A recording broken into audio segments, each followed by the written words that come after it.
ಕರ್ನಾಟಕದಲ್ಲಿ ರೈತ ಸಂಘ ಪ್ರಾರಂಭಗೊಂಡು ಸುಮಾರು 45ನೇ ವರ್ಷಕ್ಕೆ ಕಾಲಿಕ್ತಾ ಇದ್ದೀವಿ.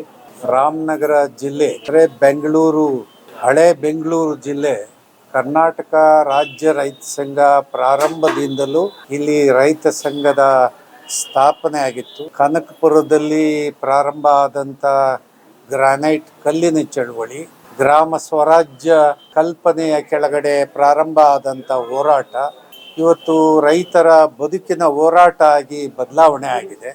ಈ ಸಂದರ್ಭದಲ್ಲಿ ಜಿಲ್ಲೆಯಲ್ಲಿ ಒಂದು ಕಚೇರಿಯನ್ನ ಪ್ರಾರಂಭಗೊಳಿಸಿ ಇಲ್ಲಿ ಕಾರ್ಯಕರ್ತರನ್ನ ಹೆಚ್ಚಿನ ಸಂಖ್ಯೆಯಲ್ಲಿ ಪ್ರಾರಂಭ ಮಾಡಲಿಕ್ಕೆ, ಉತ್ತೇಜನ ನೀಡಲಿಕ್ಕೆ ಈ ಒಂದು ಕಚೇರಿ ಪ್ರಾರಂಭ ಆಗಿದೆ. ಇದನ್ನ ಸ್ವಾಗತಿಸ್ತಾ ಇದನ್ನ ಈ ಸಂದರ್ಭದಲ್ಲಿ ಉದ್ಘಾಟನೆ ಮಾಡಿ ನಾಳೆಯ ಒಂದು ಸಂಘಟನಾ ಶಕ್ತಿಯನ್ನ ಬಲಪಡಿಸಲಿಕ್ಕೆ ಮತ್ತು ರಾಜಕೀಯವಾಗಿಯೂ ಕೂಡ ರೈತರು ಶಕ್ತಿಯುತವಾಗಿ ಬೆಳಿಲಿಕ್ಕೆ ಒಂದು ಚಿಂತನಾ ಸಭೆ ಕೂಡ ಇವತ್ತು ಇಲ್ಲೇ ನಡೆಯುತ್ತೆ. ಹಾಗಾಗಿ ಈ ಎಲ್ಲ ವಿಷಯಗಳನ್ನು ಒಳಗೊಂಡಂಗೆ ಸಭೆಯಲ್ಲಿ ಚರ್ಚೆ ಮಾಡೋಣ. ಈಗ ಕಾರ್ಯಕ್ರಮ ಕಚೇರಿ ಉದ್ಘಾಟನೆ ಆಗಿದೆ.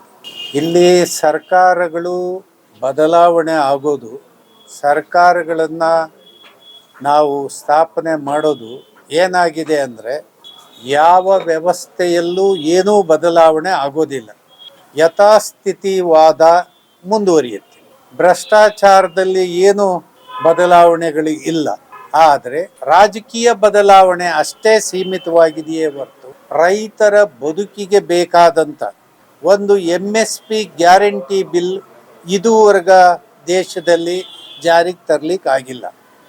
ಕರ್ನಾಟಕದಲ್ಲಿ ಒಂದು ಕಾಯ್ದೆ ಕೆಳಗಡೆ ಒಂದು ಕರ್ನಾಟಕ MSPಯನ್ನು ಕರ್ನಾಟಕ ಸರ್ಕಾರ ತರಕ್ಕಾಗಲ್ಲ. ಹಾಗಾಗಿ ಕರ್ನಾಟಕದಲ್ಲಿ ದೇಶದಲ್ಲೇ ಇಲ್ಲದೆ ಇರತಕ್ಕಂಥ ಲ್ಯಾಂಡ್ ಅಕ್ವಿಜೇಷನ್ ಬಿಲ್, ಭೂ ಸ್ವಾಧೀನ ಕಾಯ್ದೆ ತಿದ್ದುಪಡಿಯನ್ನು ಮಾಡ್ತಾರೆ. ರೈತರ ಅನುಕೂಲಕ್ಕೆ ಮಾಡಿದ್ರಿ ಇಲ್ಲ. ಕರ್ನಾಟಕದಲ್ಲಿ ಕೃಷಿ ಕಾಯ್ದೆಯನ್ನ ಇಂದಿನ BJP ಸರ್ಕಾರ ಜಾರಿಗೆ ತಂದ್ರು. ಮಿಸ್ಟರ್ ಸಿದ್ದರಾಮಯ್ಯ ಬದಲಾವಣೆ ಮಾಡ್ತಾರೆ ಅಂತೇಳಿ ಅಧಿಕಾರ ಕೊಟ್ವಿ. ಏನಾರು ಬದಲಾವಣೆ ಆಯ್ತಾ? 2 ವರ್ಷ ಆಯಿತು. ಇವರು ಏನು ವ್ಯತ್ಯಾಸ ಇಲ್ಲ. BJP, ಕಾಂಗ್ರೆಸ್, JDSಗೆ ಏನು ವ್ಯತ್ಯಾಸ ಇಲ್ಲ. ವ್ಯತ್ಯಾಸ ಇರೋದು 5 ವರ್ಷಕ್ಕೊಂದು ಬದಲಾವಣೆ ಬಿಟ್ಟರೆ ಮತ್ತೇನು ವ್ಯತ್ಯಾಸ ಇಲ್ಲ. ಅದಕ್ಕೆ ಜನರು ಜಾಗ್ರತೆ ಆಗಬೇಕು. ಪ್ರಜಾಪ್ರಭುತ್ವವನ್ನು ಮರುಸ್ಥಾಪನೆಗೆ ಜನ ತಯಾರಾಗಬೇಕು.